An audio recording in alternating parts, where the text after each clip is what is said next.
Great decorating is all about the details, including a gorgeous textured set of coasters. How we love a coaster. Functional.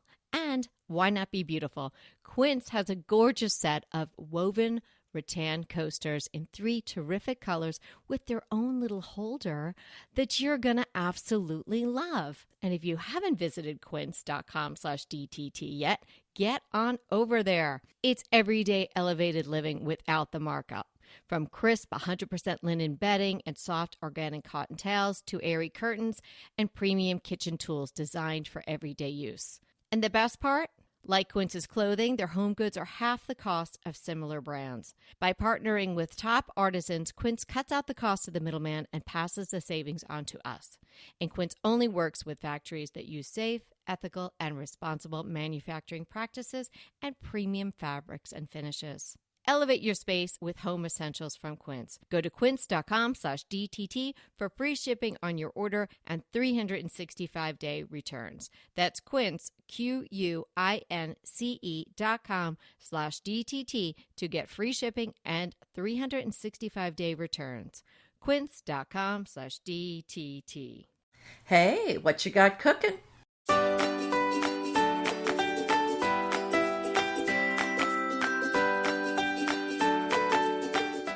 Hi, I'm Anita Joyce here with Kelly Welkness, and this is Decorating Tips and Tricks.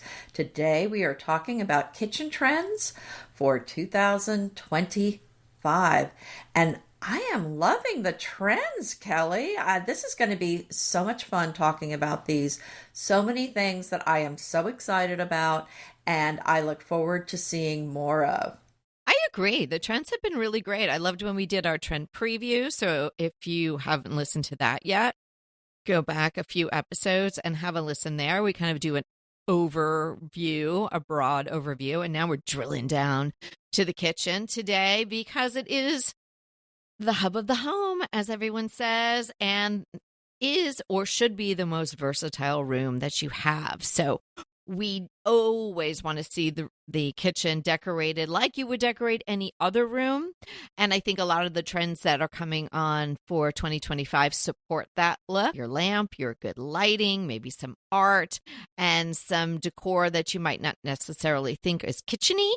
Want to stay away from having the room feel super utilitarian, but that's just general. That's always going to carry over. But there are some great specific trends that are on the horizon for this year that I am also loving, Anita. Okay, should we dive right in? Yeah, go ahead. Okay, moody colors. And things have been headed this direction for a while. White has been phasing out.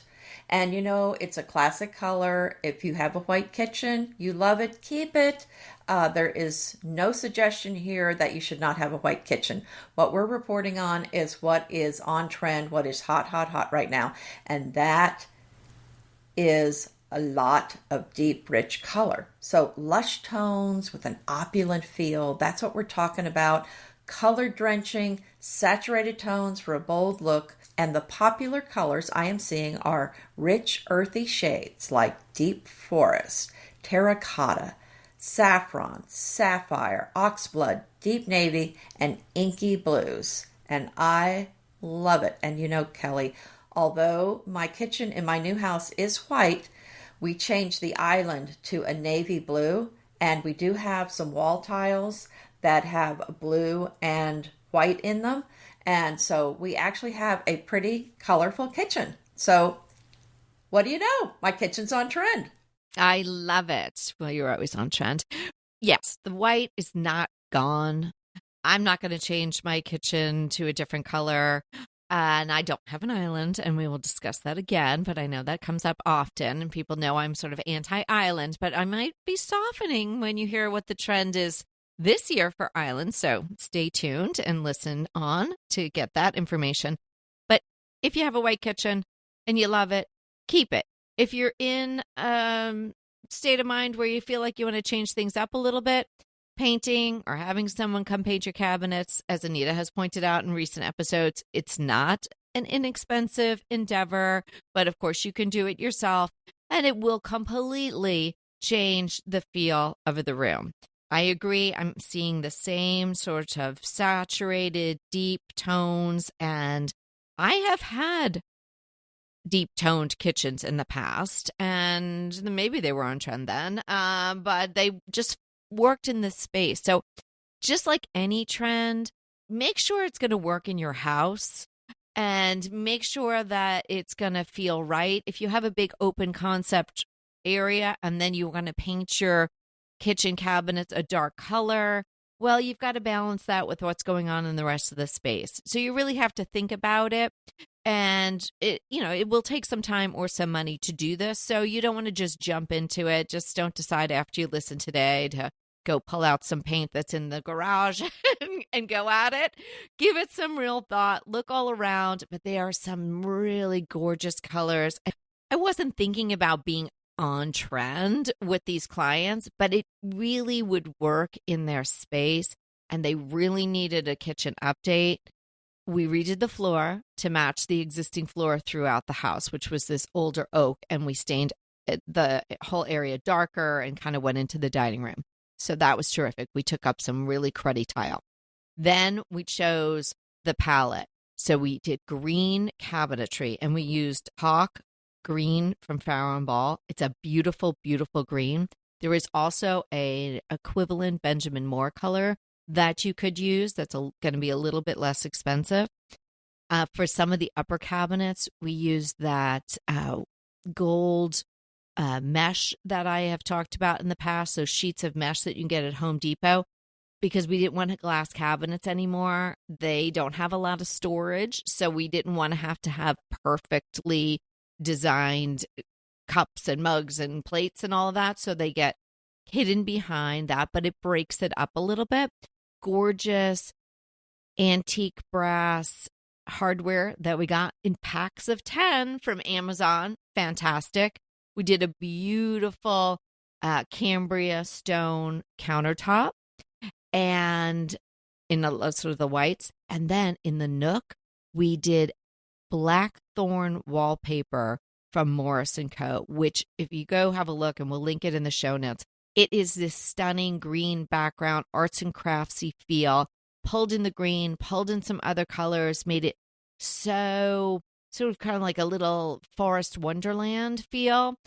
It's stunning. So I'm going to look through my photos and see if I can pull up some photos of it. And if I've got a good one, I'll share it with Anita and maybe she can use it. But it was just stunning. And when I was going through the trends in preparation for this episode, I thought, oh my gosh, Heidi's Kitchen, bam, right on trend. But it will last because it works with the rest of her house. Oh, it sounds so wonderful. So the next trend I'm seeing are eat-in spaces in your kitchen. So in the past, we've seen most kitchens being built today have an island, whether Kelly likes it or not. Absolutely. That is what builders are doing.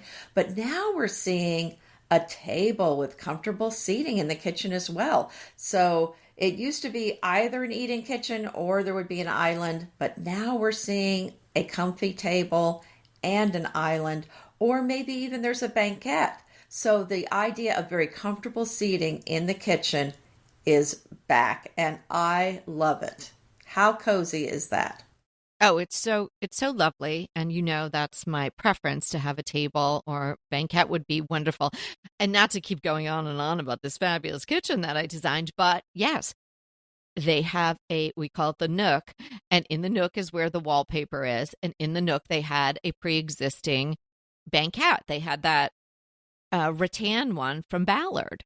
It's not a large space. It's basically a galley kitchen with this nook at the end. And so it's such a great destination. We did a lantern over the pedestal table. So even in a small space, you might be able to get in a banquette, or if you don't need a lot of seating, you might be able to tuck in a bistro table with 2 chairs. So think about it. Look at your space and see if that's something that's possible. Because trend or not, that is just a lovely thing to have in a kitchen. You don't have to have full meals there. Just sit down with a cup of tea or coffee or something like that. Pull out your laptop. It's just a nice destination where you're kind of in the action because, as we said, the kitchen is the place where everybody wants to be. along with these saturated colors, the stained wood tones for cabinets are back. I'm seeing that too. Yeah, and Anita has talked about it every year. We talk about the pendulum swinging. So we went white, white, white, white. We went minimalist, minimalist. Blah, blah, blah. Where you don't even have hardware that's seen. We did all those things, and now we're back to stained cabinetry. Mm-hmm. Well, we're back, but I don't think this is going to take off in a big way. But it is on trend.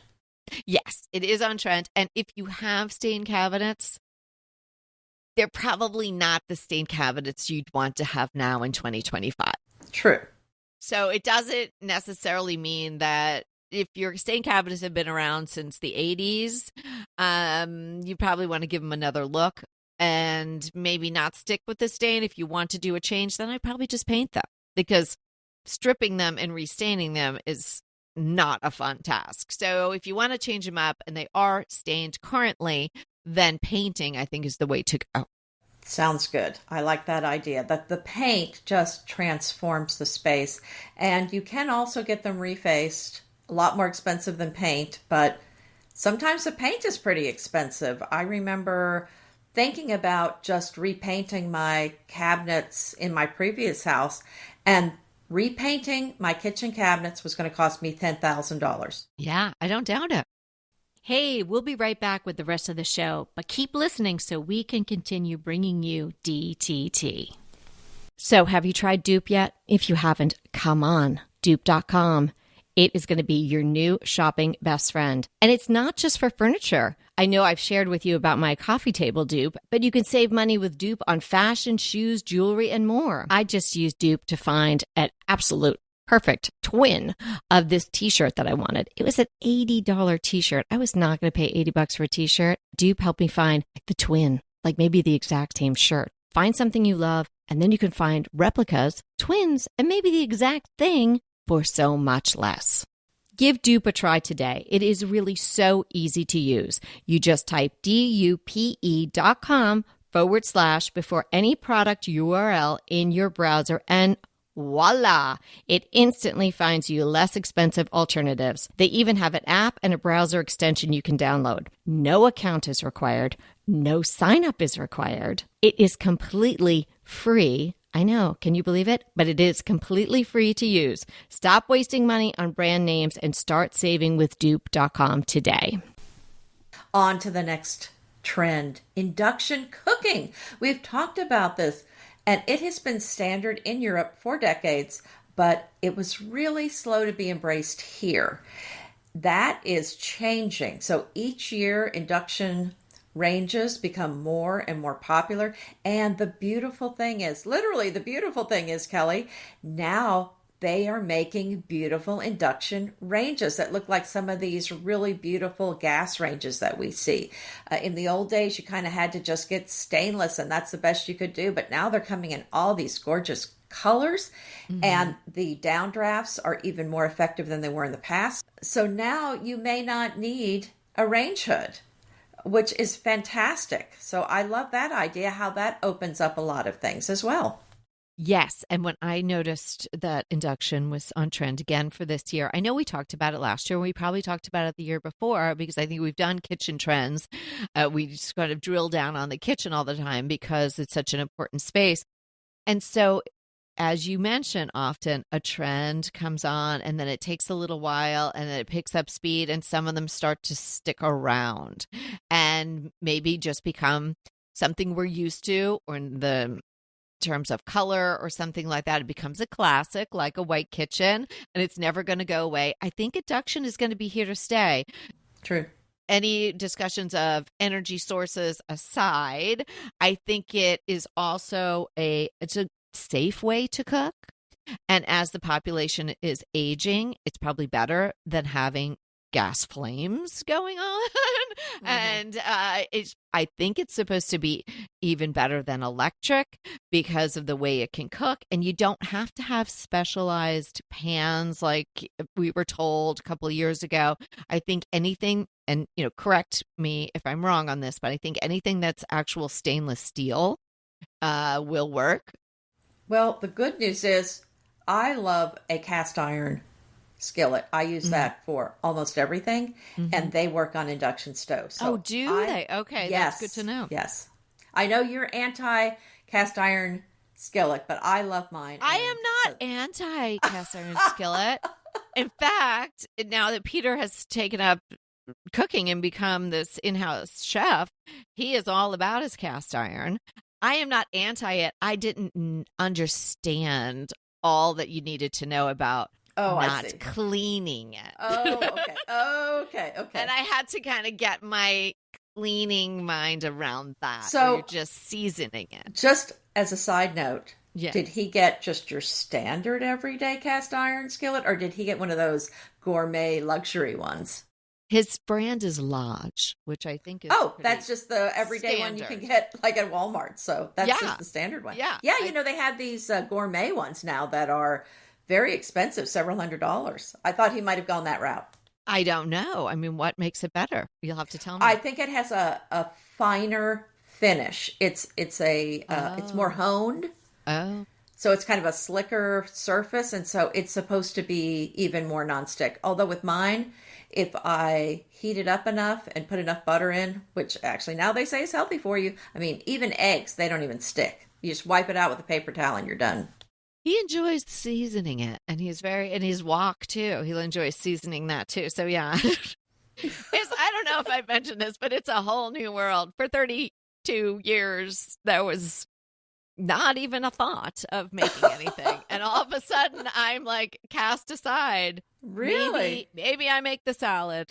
But I would be all over that. I mean, if someone kicked me out of the kitchen, actually, and that's happening with Evie. She is so into cooking now. Yeah. And I mean, an amazing cook. And so when she comes, I clear out and I am so happy. I am so happy to be kicked out of my own kitchen. Yeah. And initially it was just felt weird. But hey, I'm happy just to decorate it.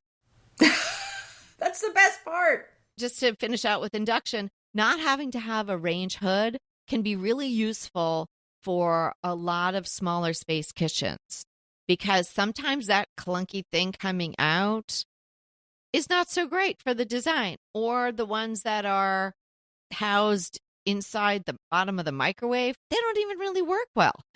Obviously, it's an expense to replace appliances, but if you're in a situation where you need to do that, or you're moving into a new place, you might want to think about it. They are not just sort of a blip on the screen. I think that they're going to be here to stay, because we've seen it now over many recent years of kitchen trends that we've been working on.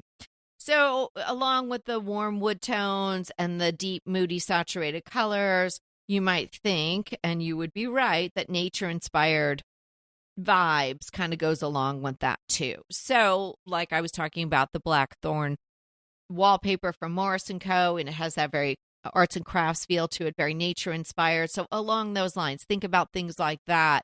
It's not going to be real slick in 2025 in your kitchen. It's going to feel more homey, more things from the outdoors being brought in, and that can mean whether it's wallpaper or nature-inspired colors, but it also can be, a big bowl of fruit. It can be branches in a big vase on your island or table, or anything like that that's going to bring a little nature, a feel of nature, and sort of warm up the space. Another thing I am seeing are the gold finishes, gold and brass. And just like you were saying with the pendulum going back and forth, I see this with the finishes. It goes silver and gold, silver, gold. And when I say silver, I mean anything that looks like silver. It could be nickel or whatever.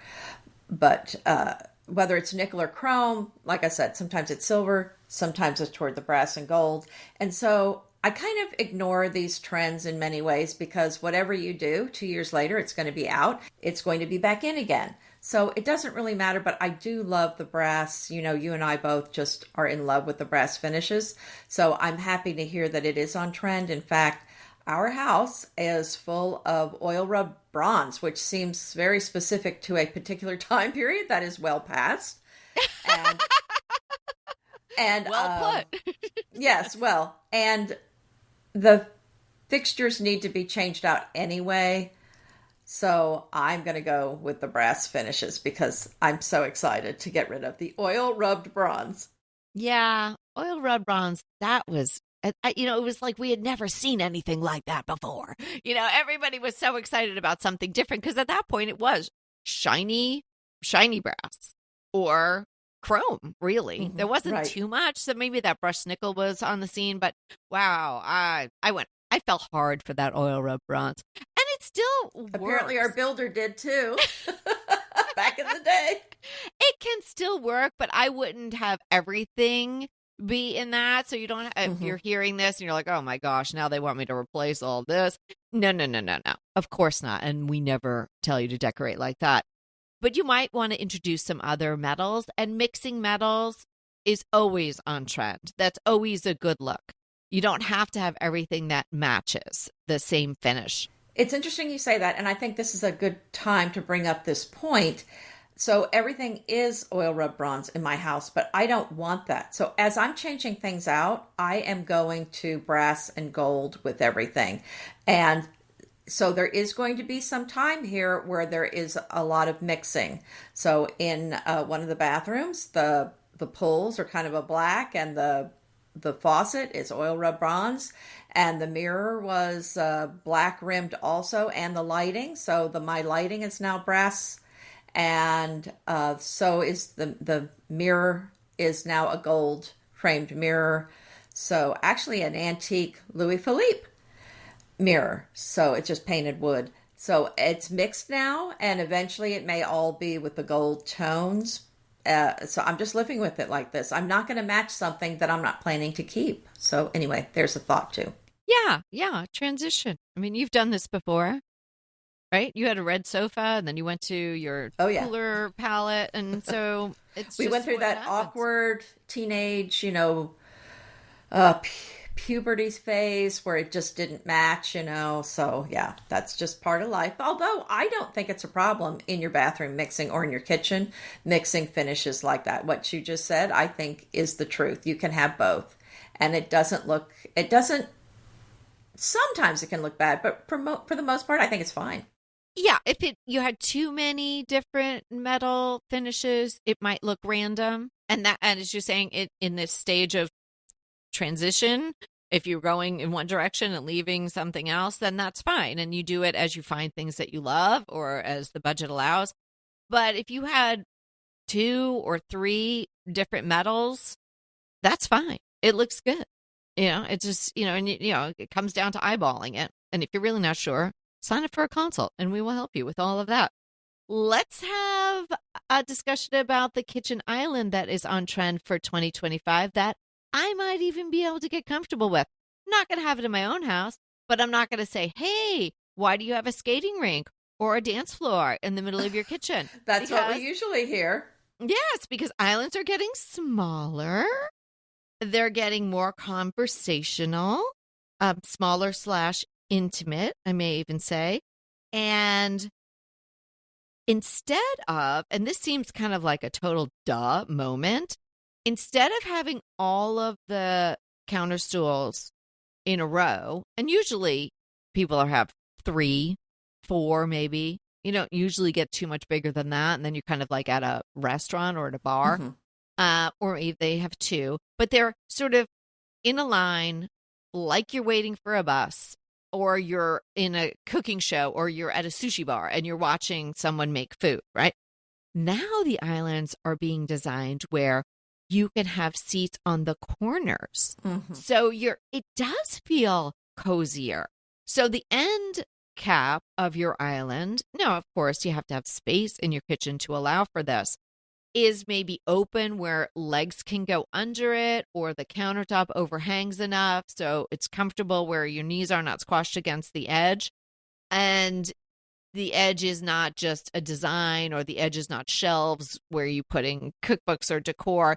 It's a proper spot where you could tuck in a counter stool. And I think that's lovely. You just explained how you can do that because they're going smaller. You're going to have to go smaller if you're going to put chairs or counter stools on the ends. So I think that makes sense. And yeah, it might be a little more cozy because that was the odd thing when we would sit at our island, at our old house, everyone would just be facing the stove and we wouldn't be facing each other. So it was kind of awkward for a Right. meal. Right. It was odd. You're right.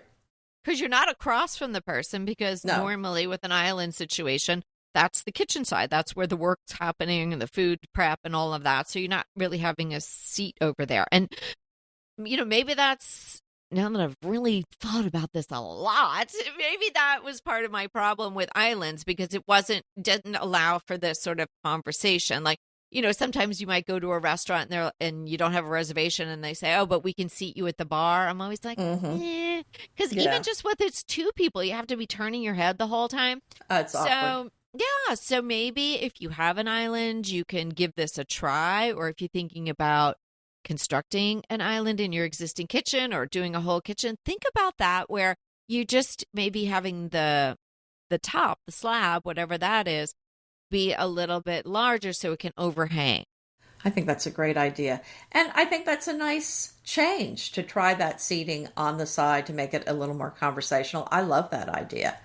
And another thing that I'm seeing are built-in coffee stations. So this would be a case where there's a designated countertop to use as a coffee bar. And next to it, there would be a built-in coffee maker in the wall, like a wall oven. And I'm seeing these in high-end homes. I'm not seeing them in the, I would say, the mainstream market, but I think it's coming.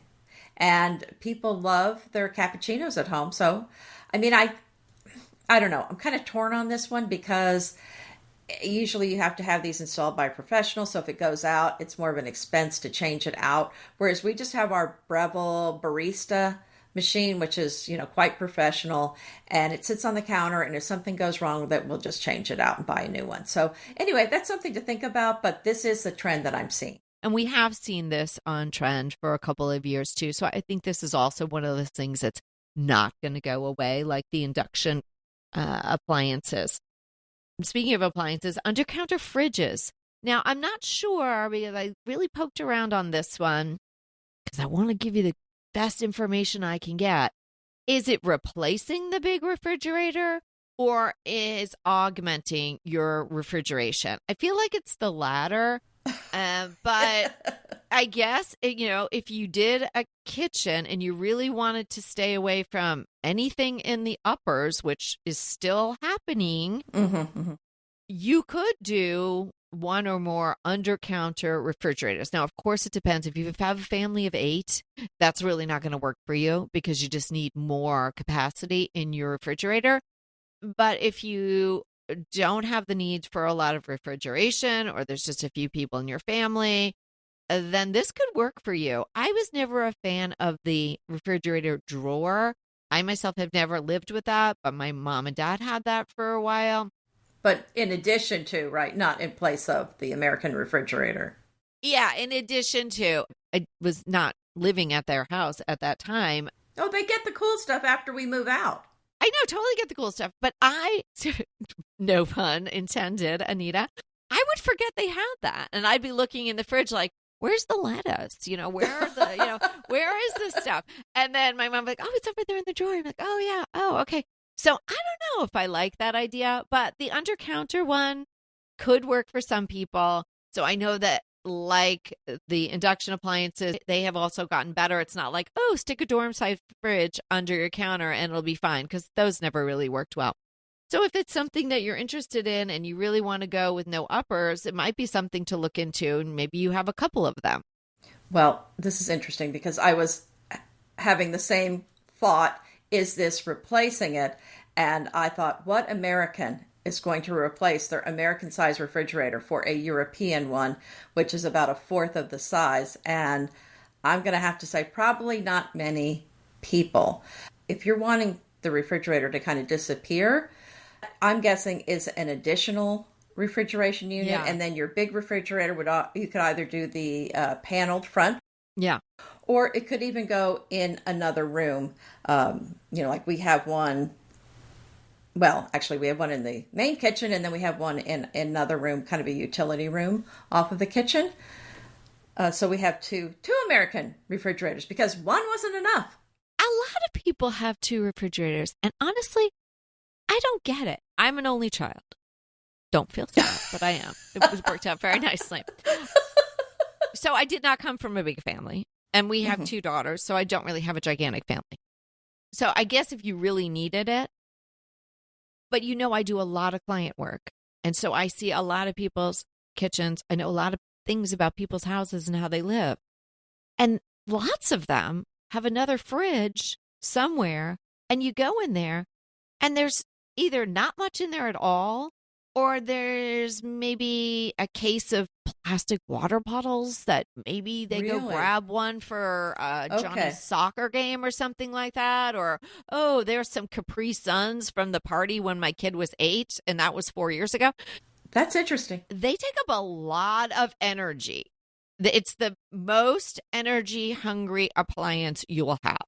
Right. So we have one that we unplugged.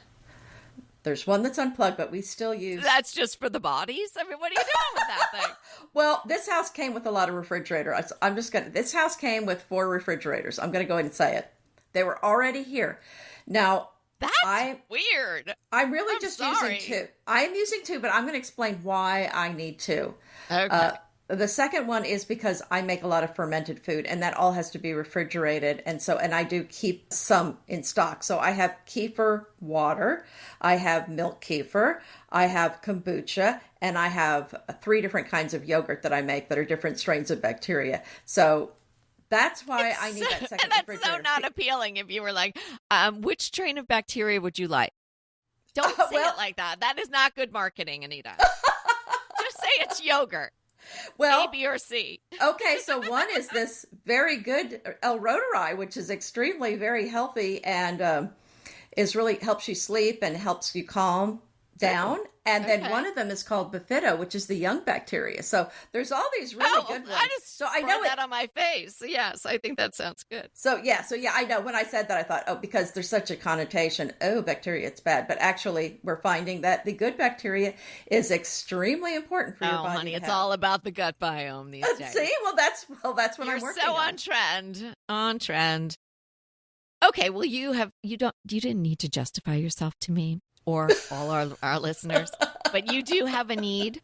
But if you have an extra fridge out there and you're listening and you think, oh, wow, I don't have 4 strains of active yogurt culture growing out there. I really maybe just do have a few leftover Capri Suns in there. Then maybe think about unplugging that might have some bacteria on them if they've been out there for a while. Not the good kind. Yeah. Not the good kind. Okay, so I did enough about that. Let's just move on from that. Let's think about oversized lighting. Oh, we love lighting. Gone are the days of those maybe 3 or 2 even pendant lights with just a little shade on them over your peninsula or your island.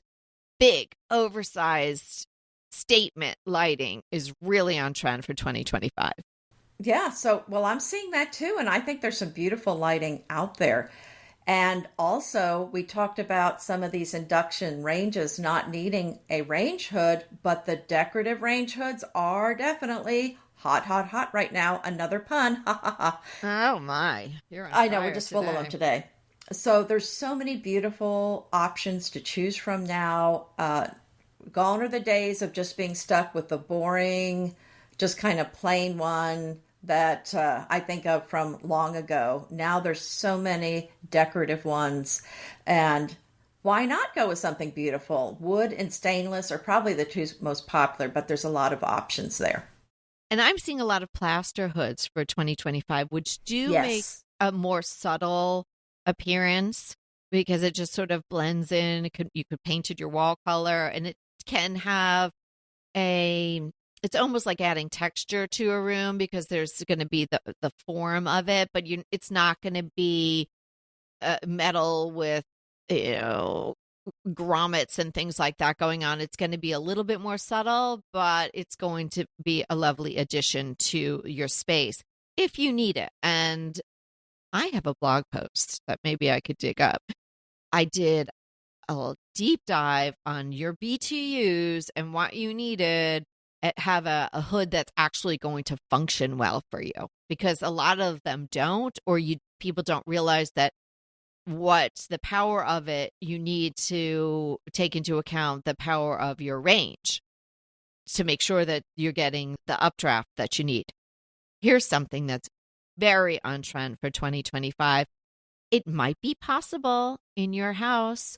You just have to think out of the box a little bit. And when I'm talking about the box, think about the box of your kitchen.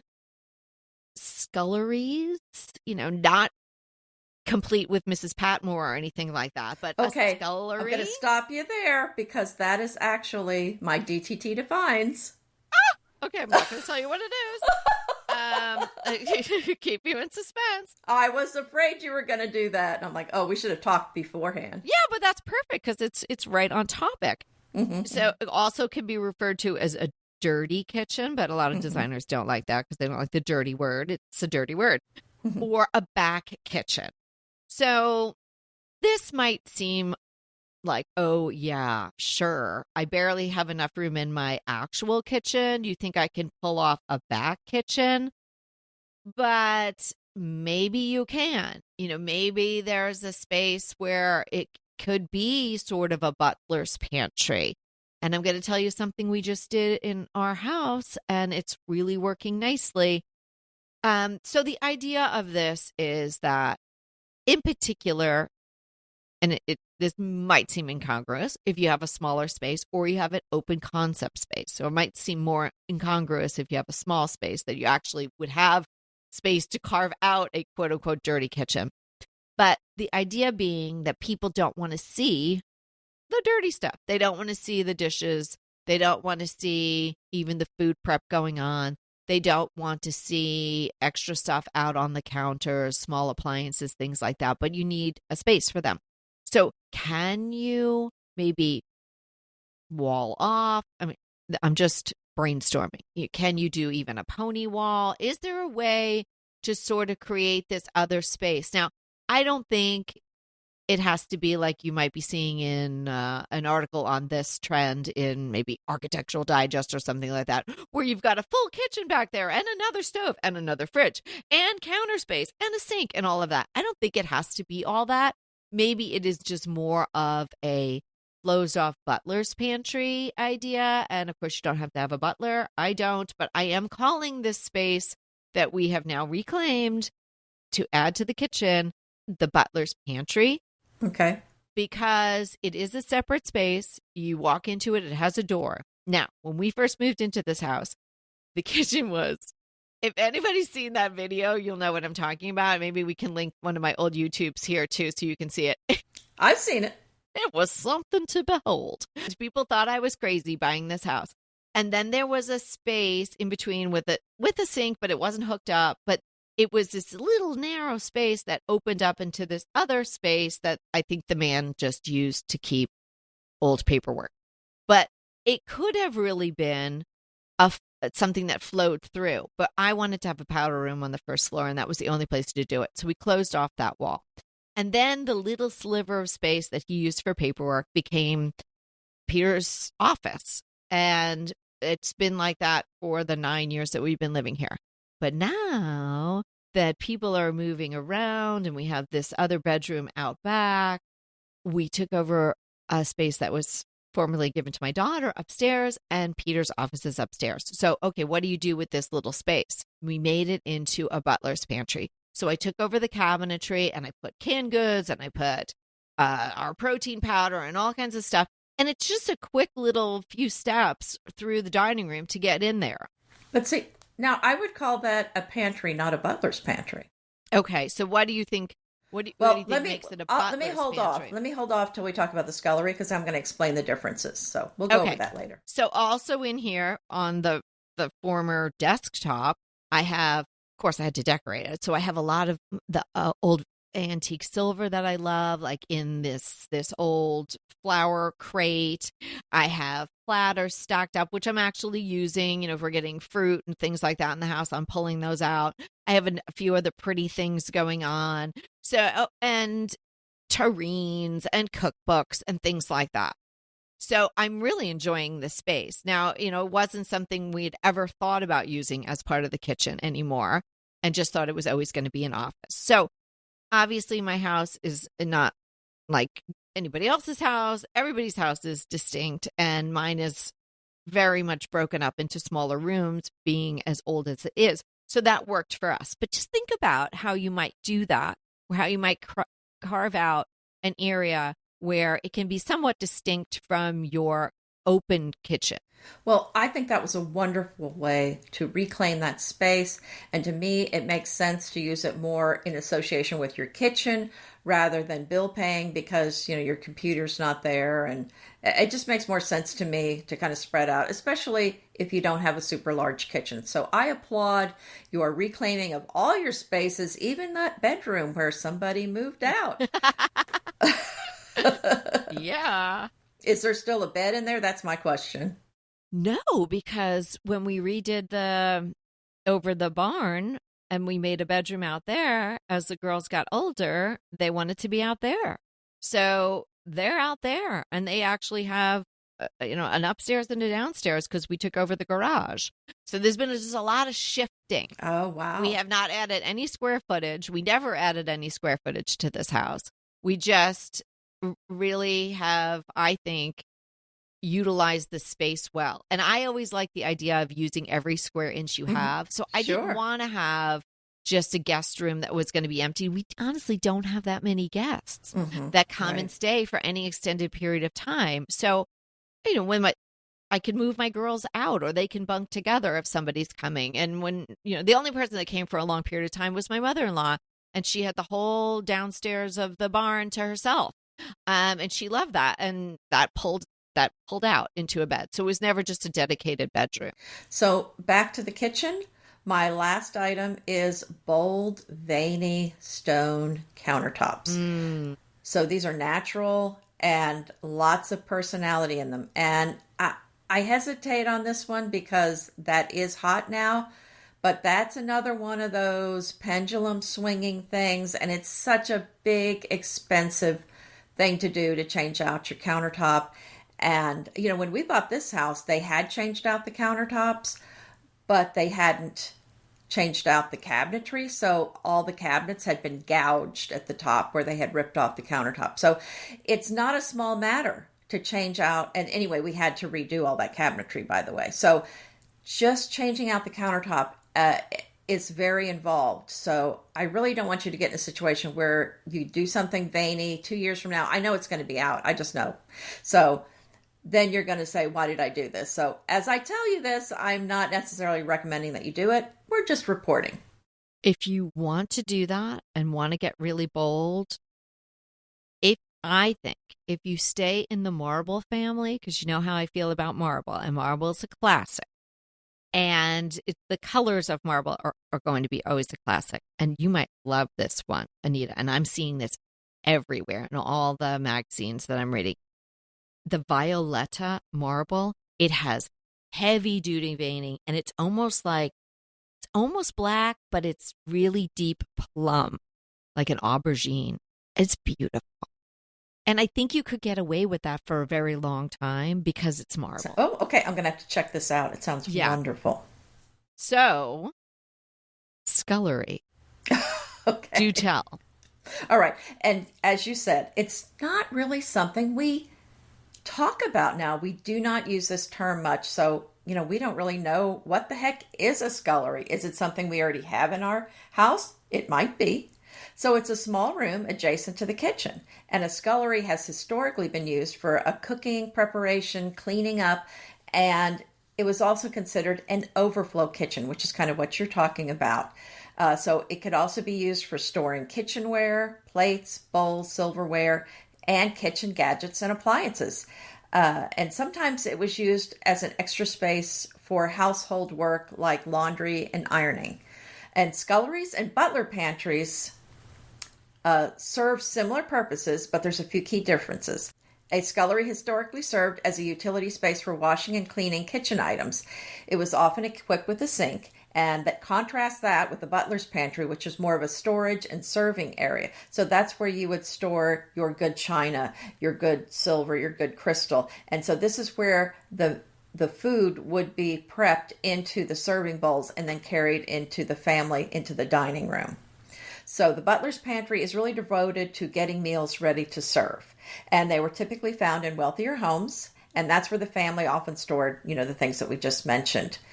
So the scullery is more the back of the kitchen, similar to a mudroom for a kitchen with a lot more storage. Mm-hmm. So while both a scullery and a mudroom offer storage solutions, they have very key differences. So a mudroom, we're kind of talking about a lot of different rooms here and how they differ. So a mudroom is a space where you really store things more like shoes, mail, umbrellas, coats that might clutter a formal entryway, and that might be some place where you wash off the dog, that sort of thing.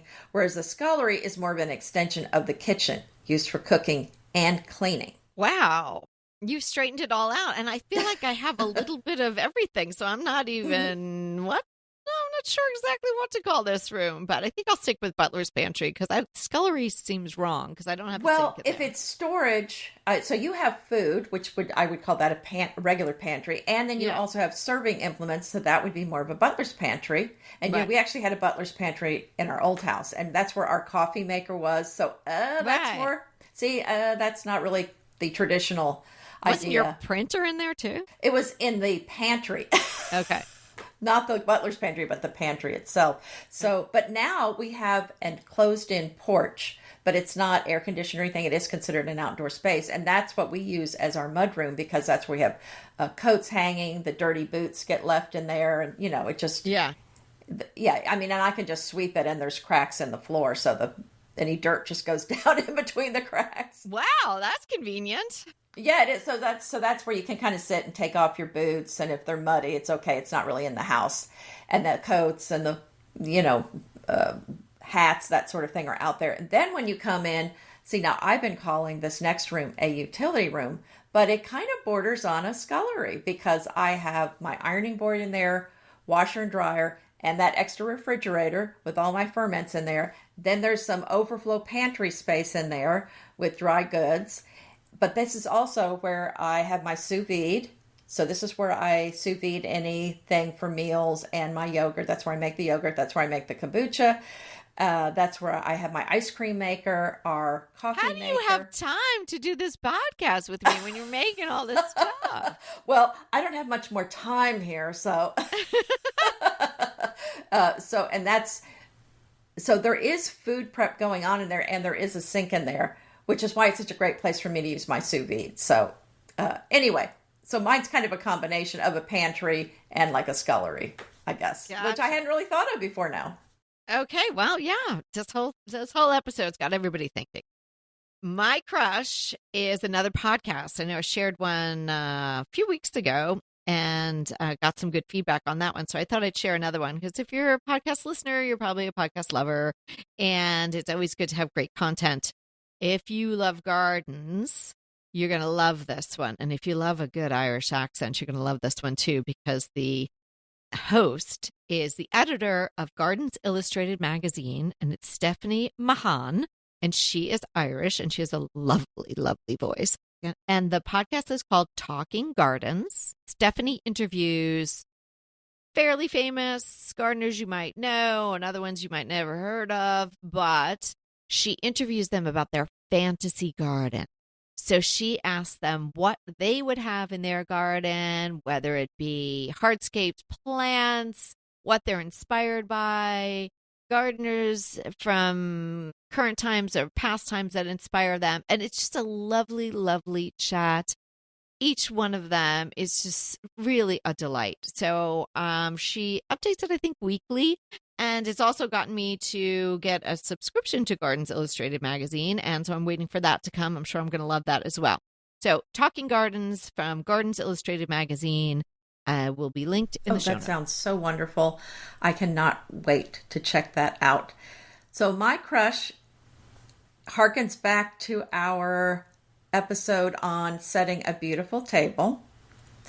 And I was thinking about what you said. You said you have some inexpensive chargers that look like, I guess, were they gold chargers, but they're really kind resin of or something. a resin material. So I felt like, okay, maybe I'm being too strict on no plastic with the charger. So I kind of opened up my brain to something because I wanted some chargers to go with my Christmas dishes.